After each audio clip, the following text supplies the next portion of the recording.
I think the most important question for a performer is what is happening inside of me. Is it important that I'm so tired that I can't stand, or is it important that the people can't see that I can't, or the people can't see? You know what I'm gonna say. The people can see that I can't stand. Yeah. But I didn't know before that it was gonna happen, of course. But it's important to be aware. I came here and knew the concept. I have talked about it. I have invited people. I have said, "Yeah, come. It's wonderful. It's an experience. You can join in." And when I have been here and I really came inside more, then I really experienced what the words I have spoken really mean, and I have to think and have to. It's a kind of feeling of, will I be discharged and never charged again? And go down and later, what's happening? It's really frightening. So it has to be somehow difficult to get the audience here, because somehow it's art, and art is I think art should be dangerous. The purpose is not to bring people here to see how much we can stand up and to feel our pain, because you can always go to a circus and see, some guy lifting like weights and like pulling like a car with their teeth and all these acrobatic things, and then they can say, oh my God, he's got so much pain now, how she's gonna manage this, etc., etc. The idea is to find a way to integrate these components into artistic means, or to show that there's an artistic reason for the pain and endurance, whatever. So it's not only a question of how much this is communicated to the audience, how much people understand the body suffering.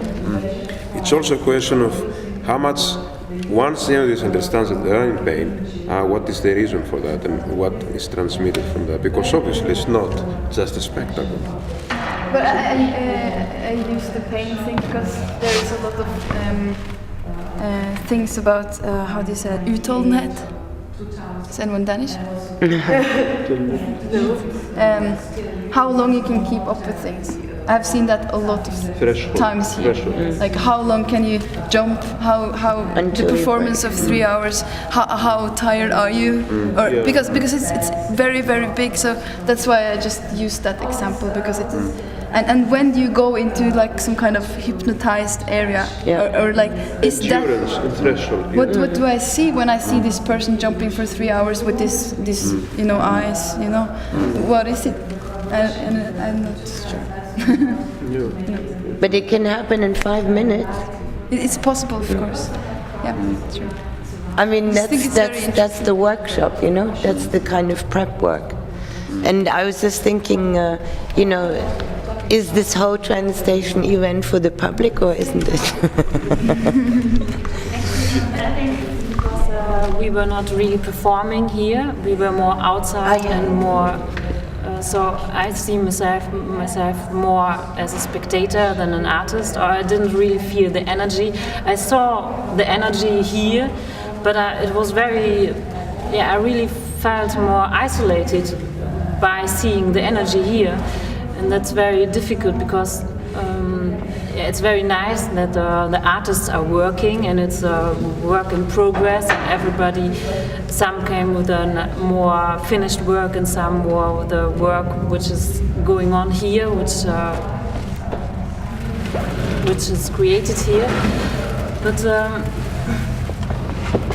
it's so difficult for the spectator. Because you were outside as a performer and then you were inside as an audience. Yeah, but actually it was so difficult because when I was here, I had the idea I have to do something or not. It was not really. It was not open for me to. I felt like that. It was not. That was my question in the beginning. How do you bring these artists in? Because that doesn't actually have anything to do with the audience in a way. It has more to say with how are you as artists meeting under the transitstation name. So as organizers, it's important also to bring the artists together, so you can also come in here and still be a part of the transitstation, because I will not be a part of the transitstation network in an artistic sense. So I can't say anything about that. But I think it's important as an artist, when you're part of it, that you're actually a part of it, even though you're doing a performance in somewhere else, or video, or if you're doing theater. Or you are not always part of it. For example, me. I always carry this book with me. So when I saw your drawings. Yeah. I think Dagmar should answer what she was because asking. I felt confident to come here and take part, because I had the feeling I know how to step out and how to step in. I will more concentrate on paper or just thinking, writing, or doing nothing, stepping out somehow, being with myself, and then step in again. And for me it was important to feel that I can do that. For example, I arrived 15th.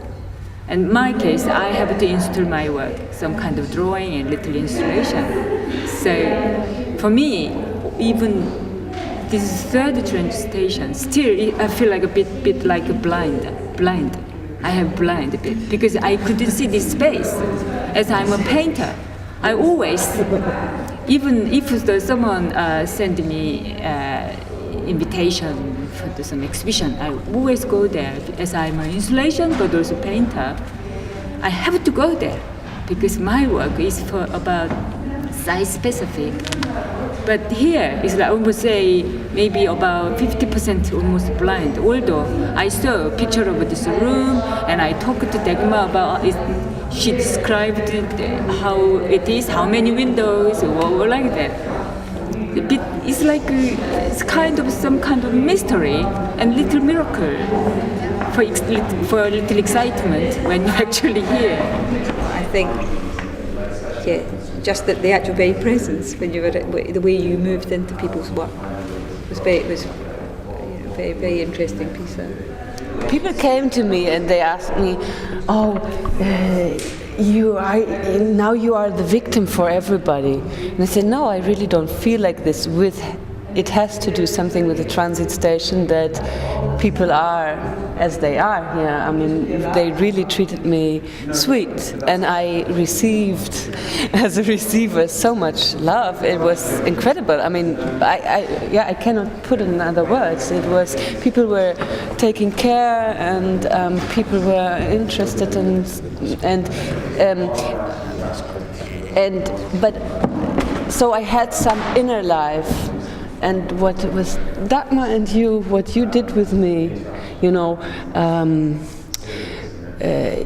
identified with my inner life in a way that you would really just take me and put me into the light. I mean, going slowly into the light. Can you imagine what for somebody who is blind in a space like that, what happens there inside? I mean, internally. So. It was both. It was from outside. I wanted to be a projection base for everybody, but it was also about the inner life. And some of the performers, they used me, but not as a victim, but as, by identifying with. And it was so lovely. And this was a great experience. And I want to do this. I had this performance in my mind for 10 years, but you have to find a good space for it, and this was a good space for it. But I couldn't imagine that it would be like this. The people watching people react to you is very, very interesting as well for us to move around it.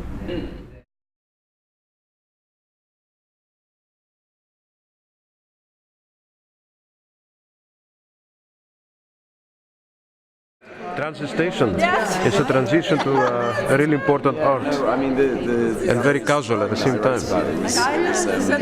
Hello. Oh, it's about people.